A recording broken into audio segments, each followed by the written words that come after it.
Welcome back to another video. I'm Blake and you're you, and this is Mono White Warriors and Angels in Explorer. So let's start taking a look at this deck list. It's all built around this card, Resplendent Marshal, which is a 3/3 flyer for 3, and we are in Mono White because it costs 1 white. And whenever this card enters the battlefield or dies, you may exile another creature card from your graveyard, and when you do, put a +1/+1 counter on each creature other than this card that shares a creature type with the exiled card. So we are running all Angels and Warriors for the most part. There's a few exceptions, but we are very low to the ground, very aggro based, with a few things at the top end to top it off. So let's just start at the low end of the curve. We're running 4 Mothrider Patrols. Those are Warriors, 1/1 flyers, and we're running 4 Usher of the Fallens, which are 1/1 Spirit Warriors. We have 3 portable holes to get rid of those pesky blockers in the early game, and then we're running 4 Leonin of the Lost Pride. It's just a basic 3/1 for 2, and same thing with the Oreskos Swiftclaw. These could be swapped out if you have better cards like the Luminarch Aspirant, but I am on a budget and I don't have all the rest I needed, so these are suitable for this somewhat budget-friendly deck. We're running 2 copies of Elite Spellbinder just because it's way too good not to. Coming in, it has a bit of a flying theme in the deck, and it's just a great card. For Inspiring Overseers, which is a Angel Cleric, so both of these can actually give each other's counters whenever you exile one because of the Cleric shared synergy, and this is just a 2/1 flyer that cantrips when it comes in, so it's quite nice to keep the ball rolling. We're running 2 Stalwart Valkyries that can come in for 2 mana. It's another Angel, 3/2 flyer, and then we're running a bunch of 1-ofs to just test out what is the best top end. Settle the Wreckage for when someone alpha strikes us, we can exile all their attacking creatures. Starnheim Unleashed for those games that go long to create a bunch of Angel tokens. We have Angel of Destiny, which is the 2/6 flying double strike, already doing a lot of work. And whenever it deals combat damage, you and that player gain that much life. And then if you have 15 more than your starting life total, so if you can get to 35, the person that you attacked loses the game. We're running a Baneslayer Angel. It's just a 5/5 with a big ol' first strike flying lifelink, and then protection from demons and dragons could come up if we run into that Goldspan dragon. And then 1 Sigarda Summons, which is creatures you control with a +1/+1 counter on them, which we are hoping to do with our Resplendent Marshal. Get base power 4/4, half flying, and our Angels into their other types. We're running 3 Emeria's Calls on top of all of that, just for an extra little Angel synergy. So the deck is just sort of a mono white aggro deck that can go into the mid-range side if needed. We're trying to pop out some counters using Resplendent Marshal. Now let me show you the deck in some ranked games and let's see what it can do. Okay, so jumping into our first game here, we do see 2 lands, and we can go 1-drop, 2-drop, and then if we get lucky and draw that 3rd land, go into the Marshal, which I think is worth doing here. So let's see how our opponent does against this. Probably playing mono red when we see the Den of the Bugbear. And the Firebrand makes me more likely to think that it is that. That is fine because we don't want our Leonin to also get hit by that. And then that also turns on our Marshal on turn 3, so that might not be the worst thing for us that he hit that with the Firebrand. I do like the art on this card. Not one you see. It's a pretty bad card, but we're making it happen here. Playing some budget-friendly decks. Okay, that is totally fine. Now making this a 4/2 doesn't help us a ton, but Spellbindering might be better here because we can trade this either way. Let's swing first and see what they do. If they leave it around, then we are going to Marshal. I think that's quite good. And then next turn, almost certainly playing the Spellbinder to stop whatever they have coming down. It does get this out of Firebrand range, so that's cool. It's a nice card. I love Kimono. It's better on turn 1 than it is here. He doesn't have enough to turn on the Robber. I think he's wanting to double trade here, which I will let him. That's fine. And that will actually put another counter here, making this a 5/3 swinging in next turn. So I think that feels pretty good. If this allows us to hit itself. It does not. That's a little sad, but that's okay. So let's go ahead and Spellbinder first. All lands. Yeah, we're in a great spot then, huh? So this will eventually turn into a creature, but I think we probably just outpace him with the amount of creatures. We've got 3 in the air coming, and we're going to know exactly what they have. This is probably just an L for us. He can get the Bugbear turned on, and that's a game for us. Let's see if we can get a better, more exciting game than that in game 2. Okay, looking at another potential game here. We can go turn 1 Patrol. We are on the play. I think this is fine to keep. We'll just hope we hit that 3rd land, and if we don't, we can always foretell. Starnheim is not bad on turn 2. Set up the late game play. We'll have the portable hull available to us if needed. I think this is a decent start for us.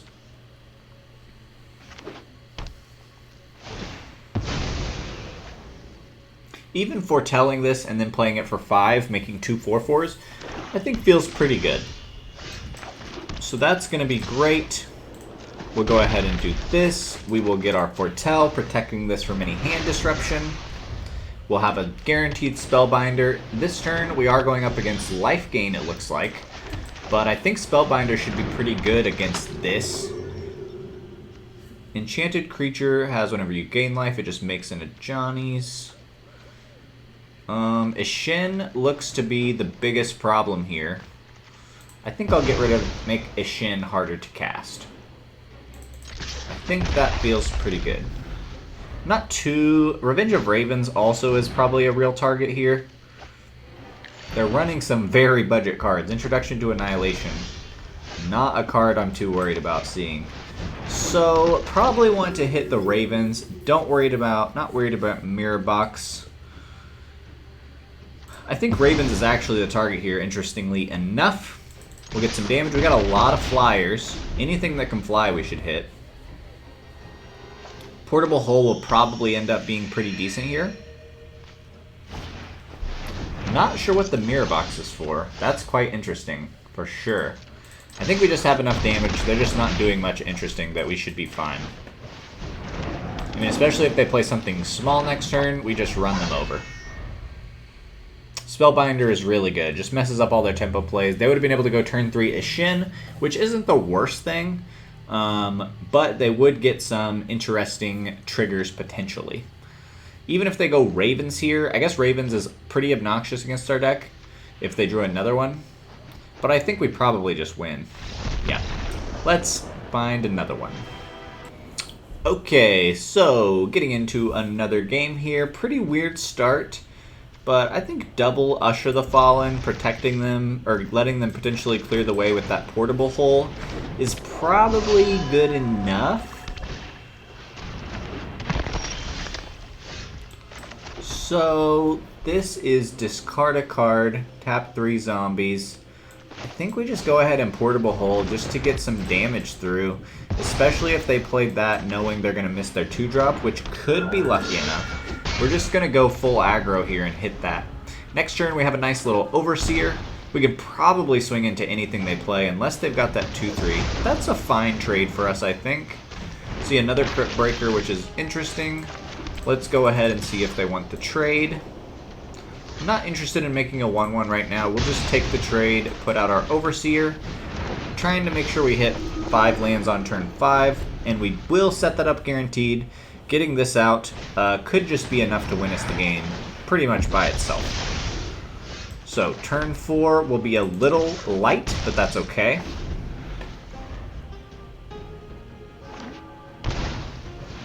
And actually probably not playing there would have been the way to go, huh?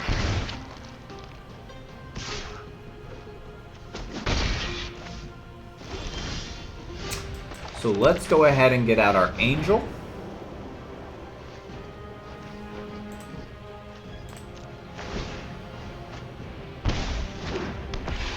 And then the Angel of Destiny does create some interesting spots because you pretty much just leave them at their life total, but then you start gaining that life. So we just have to outpace all the life they're living. So that's nice. That does help us get a better Resplendent Marshal trigger. So that's good. Or it turns on the Resplendent Marshal trigger, so that's not terrible, turning this into a 3-2. We will go ahead and do that. We'll hit the Destiny because we want to turn on the Angel to make him bigger. We might have enough just here by being a flyer by itself. And now we're in a pretty good spot where next turn we either make, if we draw a land, we get to make 2/2s, or we draw a real creature, which could also feel pretty good. As long as he doesn't turn any life gain here, we just got the win with the flyers. Flying, always good. Okay, so we did just hit Platinum, which is great, because filming or recording in gold is just terrible. You get so many bad matchups, I don't know if I'll ever do it again. It's hard because I don't have a ton of time to play Magic, and I like to get recordings in so that I can share. But I think it might just be worth grinding to Platinum for doing any recording. Because once you get to Platinum, you see at least mostly real decks, but in gold, I mean, you guys have seen already today, there's just weird jank stuff that probably should not be on the ladder. But that's okay. I mean, there's no shame in that, especially when you're starting a collection or something. It just doesn't make for very interesting games.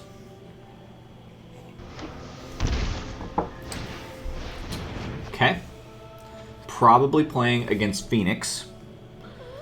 So, Spellbinder would be great to know for sure. Love this. Phoenix is probably a hard matchup for us. Oh, we're actually seeing Poppet Stitcher. So we're going to hit the Poppet Stitcher because it's probably a Poppet Stitcher deck. I'm very interested in Poppet Stitcher as a card myself. I think there's a great deck out there for it. It hasn't been built yet, but I think there's like real potential with this card. I really do. To be like an actual meta deck. I think it's a lot of value, personally. Otherwise, if that would not have been there, I probably would have hit the Iteration if it was just all draw spells, because Iteration draws you 3, or it digs you 3, and then basically draws you 2, which is just so good. Okay, I think we just do our attacks first, just out of good practice, and then I think we just Spellbinder again. If they hit another Poppet Stitcher, we'll grab that one. And they're just done. Good game. Let's keep going. Okay, going first here, we see the land number 2. I don't actually hate keeping 2 lands with this deck. I mean, we've gotten lucky so far, but you just need to draw 1 more to turn on almost every card. So I think we'll actually keep here. I mean, you guys are seeing this deck is fine.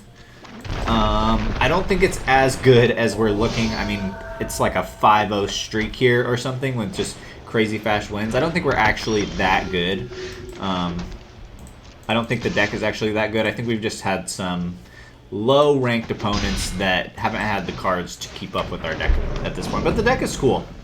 It's pretty decent. I don't love playing against this lifelink deck, ever. I think Speaker of the Heavens is a stupid card that I kind of hate. Now, we don't have anything in the graveyard, so I think we actually swing first and try to get him to get rid of that. But otherwise, we kind of got to go full aggro to cancel out the life gain. Would love to draw a Portable Hole. So maybe I actually dig through a little more with the Overseer and hope to get the Portable Hole. Okay, no Portable Hole, but that's okay. And we get another one. Let's try to get one real good, exciting match before I end this video. Let's do another one. Okay, hoping for a nice game. 3 lands we'll keep. We would have preferred to see one of those 1-drops, but that's okay. Not a must. Still be fine, I think. Going up against some sort of Simic deck. Simic Blink? Are they playing Bant Blink? They are playing Bant. I love Midnight Clock. I don't think it's actually good enough to play, but I just like it. This is my turn. I almost foretold that, which would have been a little sad.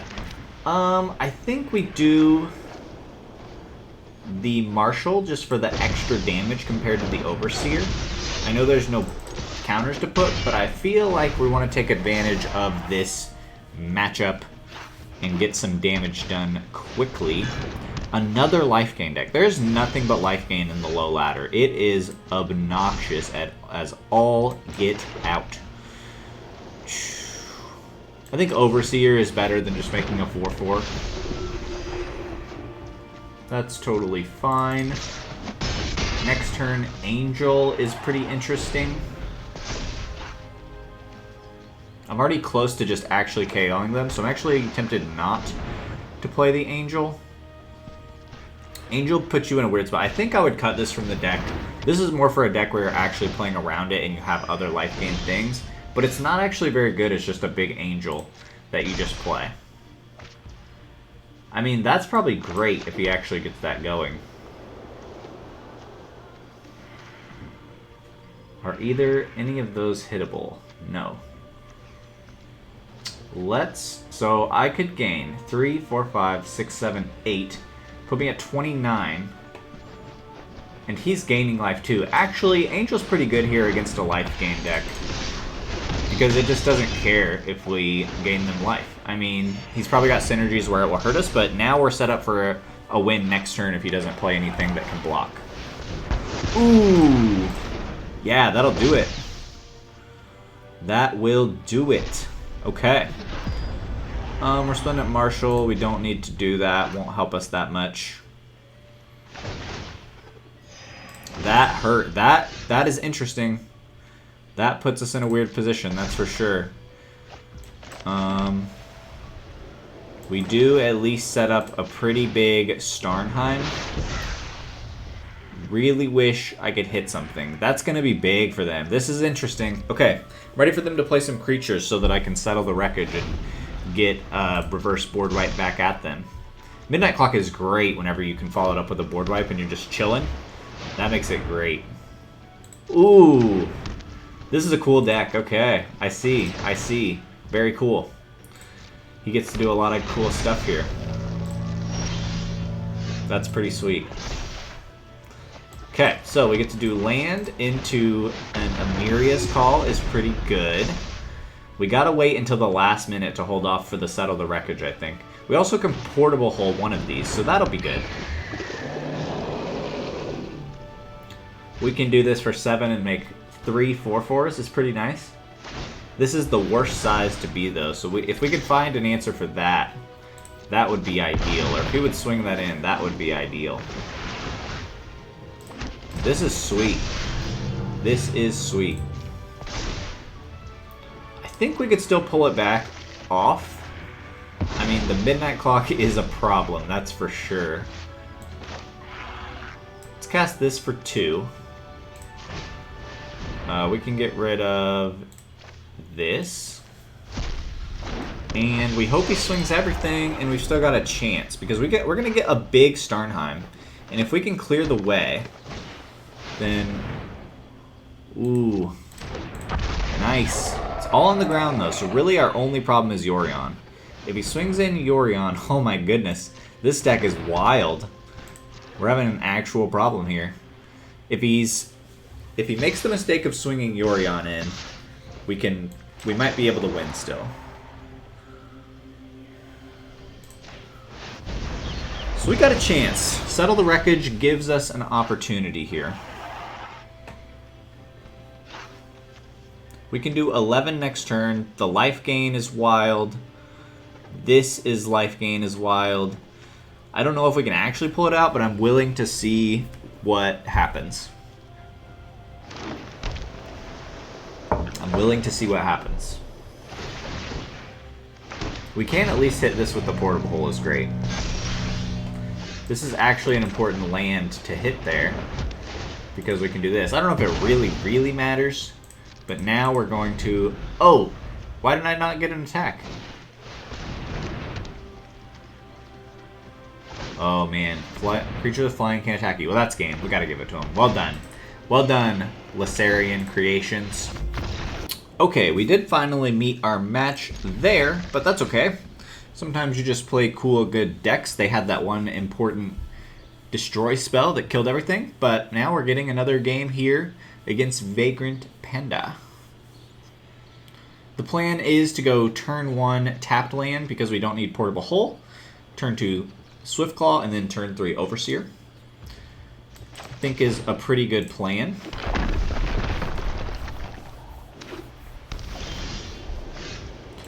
See the Patrol.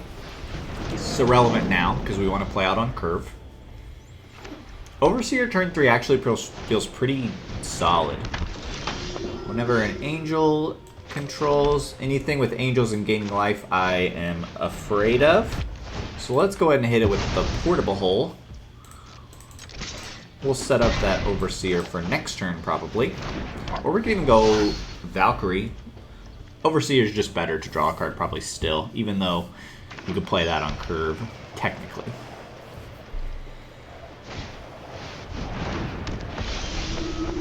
Not a big fan of this deck. I hate playing against the Righteous Valkyrie. It just seems like there's literally nothing but that. That's what it feels like. That's what it feels like to me.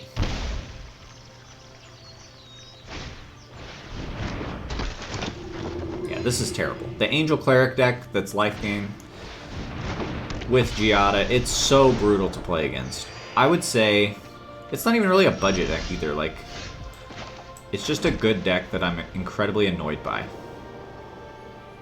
So what's the play? I would love to make this a 4-2.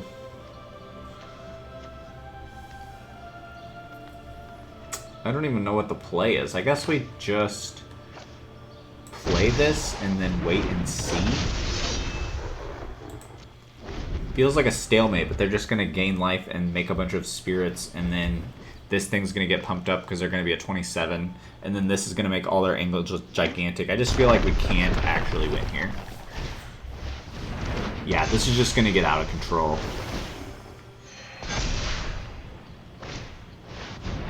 That is just an insane card. Hey, props to you, 43 life. You got this one. I can't beat that. Okay, hoping to end this video with a nice win. We got a nice curve out. Let's go ahead and try this hand. Good luck, Rob CG. See what you're playing. Please don't be playing mono white Angel Clerics. I don't enjoy playing against mono white Angel Clerics. But there's so much of it in the low ladder. So much, guys. Okay. Turn 1 Mothrider. Get the aggro started.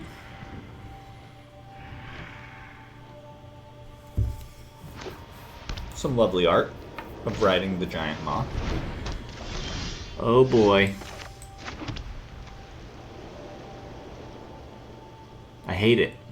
Okay, the question is, do I go Leonin of Pride and let him gain a life and set up potentially a bigger attack next turn? I think we'll do that. We can always portable hold this next turn. It coming in tap doesn't hurt us right now. That's only if we need blocks. Does that really matter? So I don't think it hurts us too much. The gaining a life is obnoxious, that's for sure. I mean, this is almost a more important target. That's almost a more important target. Yeah, I think that's the more important target. Because this actually gains the life. I think at this point, with the synergy setup, we're just trying to stop the things that are actually doing the life gain. I guess this is also doing the life gain. So this is like, this is gaining life and this is a bonus. But I think that creature was more important. Especially since it can disturb after dying. The Bishop of Wings, guys. There's literally nothing but this deck and I'm sick of it. I'm literally so sick of it. It's just ridiculous. It's just actually ridiculous. And it's just, it pairs up so poorly. Why is it 1-4? That is insane. That is insane that it's a 1-4. And it gains you 4. It's just straight silliness. Then he gets a bunch of counters. Oh my gosh. I just don't even know what to do against this deck. I guess I just wait for Settle the Wreckage, hope for the best. I'm not playing against this. Let's do another one. I'm so salty. Sorry for the salt.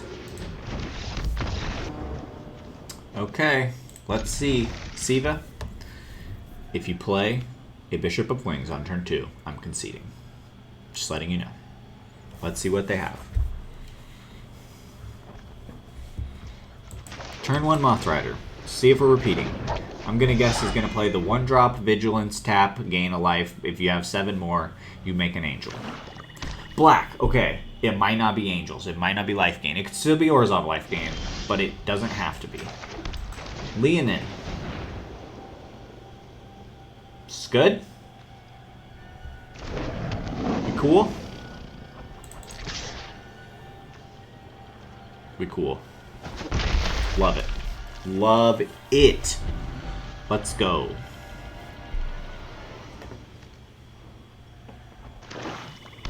Okay, mono black probably.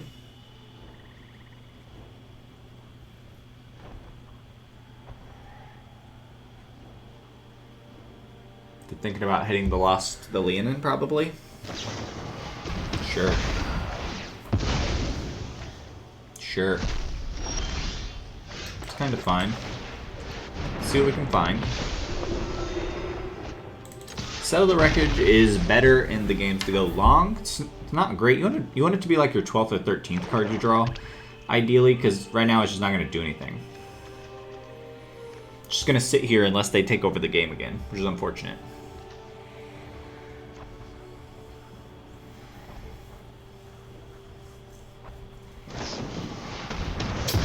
Sure. Okay.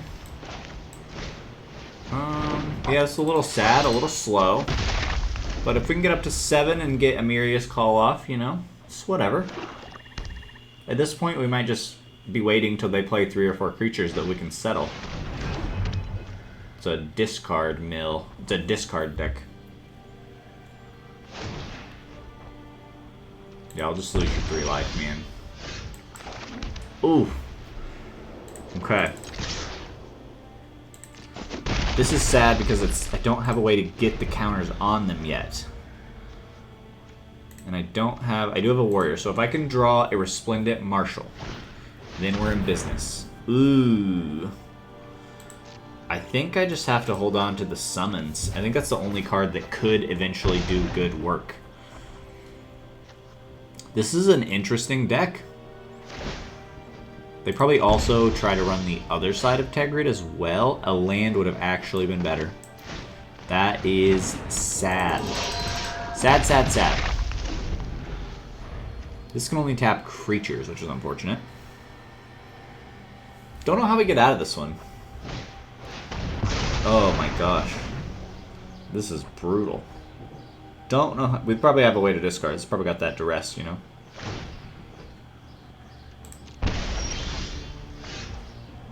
It's too big.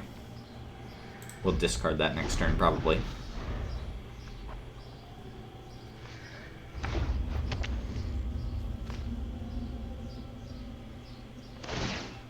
We are in discard range now. This doesn't do anything by itself, which is sad. Ooh. Yeah, this is probably the L. Probably the L. The Angel that gains us life could get us back. We'll just discard that. It's not doing anything for us. This is not a bad draw here.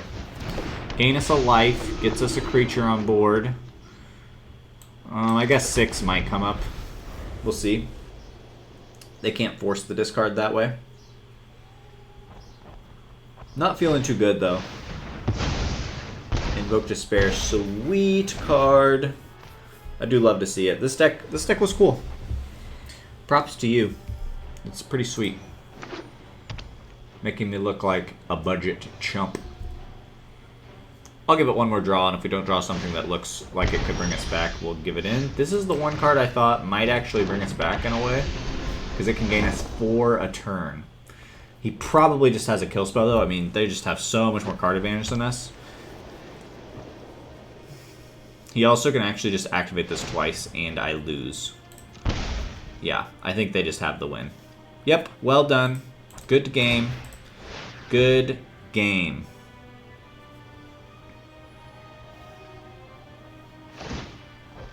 And you got us.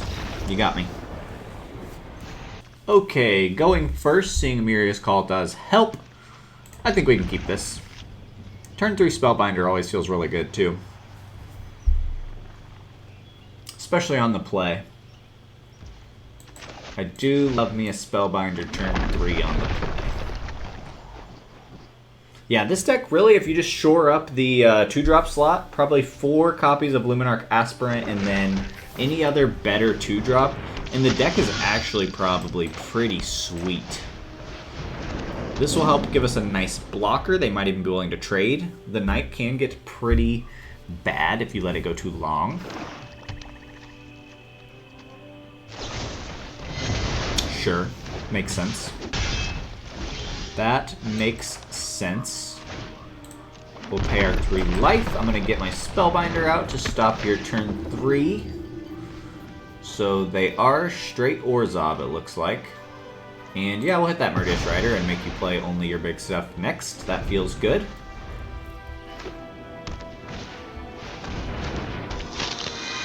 Flying First Strike. Ooh. 2/3, so our 3/3s can get through that. I think we actually just take this trade, because that is an important, nasty blocker for us.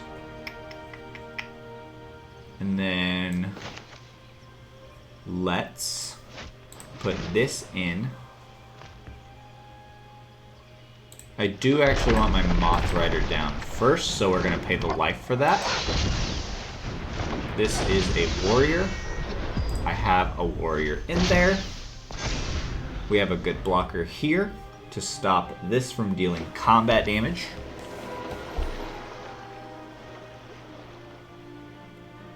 They are going to have Champion of Dusk next turn, so that's something to consider.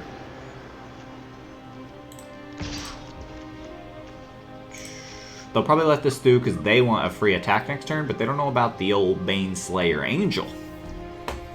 It's exactly what we expected. They also might choose to just murder the Angel, which is probably what I would do actually, and then Drana gets through, you get to add a +1/+1 counter to it. Yeah, that makes sense. That makes sense. We're not going to block there. Just almost seems like a lost cause to even deal with that. I think we're just going aggro, trying to outpace. I think that's the play. They can play this, which is on the ground, so we get a lot through still. Also on the ground, so we get a lot through. They lose a life. That feels good. Actually, okay. They only take 4 currently with our things. I think we do this, and then we have the option of tapping down the Drana. Tapping down the Drana actually is great. That lets all of our flyers through next turn. I think that's fine. Yeah, we go ahead and tap down Drana now. This is good. We can deal 7. Or we can deal 5 and tap down Drana again, deal 7 the next turn. I think is the way to go. This all makes sense. Yeah, we're just going to swing with these 2 for now, because we want to actually tap down Drana again. Don't want all those counters happening. So this is pretty good. They are going to... Okay, if they play this, they probably lose too much life. That's fine. I don't think that bothers us. As soon as they want to go to combat, though, we don't let Drana go to combat. And I think we seal the win here. You can have that card.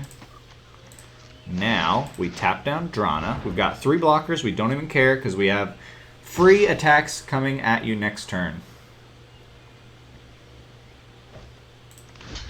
We'll just trade right here. And I think we are fine. I think we are fine. They just have 1 mana left. They would have to have something really specific. And there we go.